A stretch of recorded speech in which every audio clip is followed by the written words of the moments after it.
This is if you own a Land Pride finish mower. It's an FDR1672. I would imagine it would probably be applicable to almost every finish mower that they have. Mine was purchased in 2017 with my tractor, and I have the solid tires that are,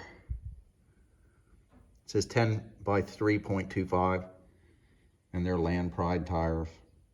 But this is a situation I ran into. The mower's been great. I mean, I would buy it 10 times over. I've never had any issues with it until now, and this is lack of maintenance on my part. I do maintenance on it regularly, but obviously I wasn't doing enough on the wheels. So I wanted to, since I'm doing this, I wanted to let everybody know, if you have this mower, or if you have a Land Pride finish mower, or any implement that has the same system, then you want to keep up on this, because if not, it's going to cost you a lot of money. This just cost me to do it myself about $175. So if you need to buy those wheels, the wheels are roughly probably $115 to $120 a piece as an assembly. So you'd be looking at, $450. So anyway, if your wheels, my wheels still spin, which is fine. I thought everything was great. Then I started to notice they had some side wobble, and this one isn't that bad. This one's probably one of the better ones that I had. I had one that was really bad. But anyway, I'm going to walk you over. After you tear it apart, this is what you'll find. Bear with me for a minute. Okay, this is what I pulled out of the spindle. This is an assembly that's in the hub itself. So you have a bushing and a bushing, and then you have the two end caps, and you have the bearing and the shaft assembly.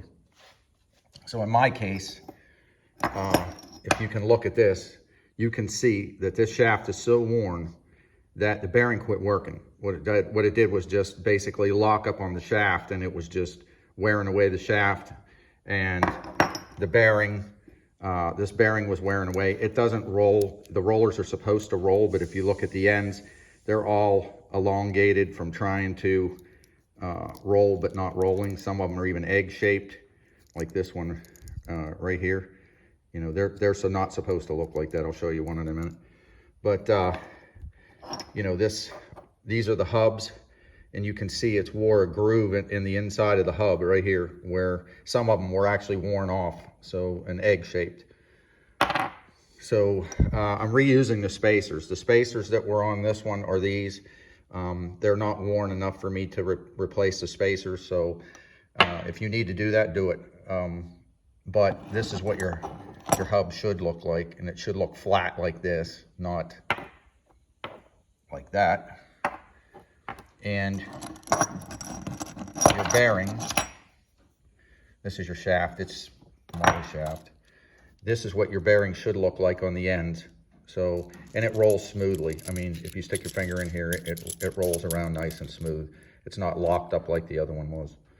This is lack of greasing, and there's a couple scenarios to this. One is first I want to give you the part numbers that I use. So if you have the solid tire and the same setup that I have, this is the main shaft, and you'll see the Kubota part numbers on here, or Land Pride, I'm sorry, Land Pride part numbers. I purchased them from my local Kubota dealer.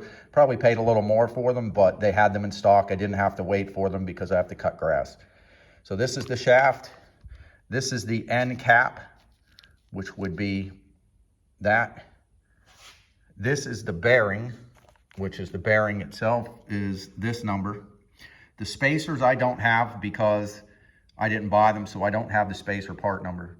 But all these parts for 4 wheels cost me about $170. So, and I know, like I said, I probably could have got them online cheaper, but I got them yesterday. I'll be done today, and I can cut grass tomorrow. So I need to cut. I can't wait for shipping. So anyway, there is one thing. When you put these on the hub, when this goes on your hub, one goes on each side, where your Zerk fitting, which is your grease fitting, is, this has to be up. This has to be where the grease fitting is. Because if you don't, and you put it over here, One is you're not going to get the grease fitting back in all the way where it's supposed to go. It's only going to go in a small fraction of the way. And then when you try to pump grease in here, it's not going to get in here. That wasn't my case. My case was just overuse and under greasing. I greased it every 25 hours. I think probably if I do it now, I would grease this probably couple pumps a week. If you want to go to 2 weeks, maybe 5 pumps every 2 weeks or whatever, until you see old grease coming out the other side. I would definitely over grease them rather than under grease them. So what I'll show you on the hub in a second here, I'll show you. I have 2 done, so I'll show you this.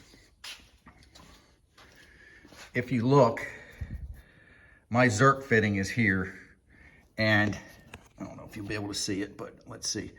You'll notice on those hubs is a little mark on the outside of the hub. That mark has to be lined up with that Zerk fitting. The other side doesn't matter because it doesn't have a grease fitting, but this side does. It definitely matters. You'll never get grease into that bearing assembly if you don't. So I hope this helps. If anybody's had a similar situation or whatever with this, drop a comment in the comment section. I don't just do woodworking videos.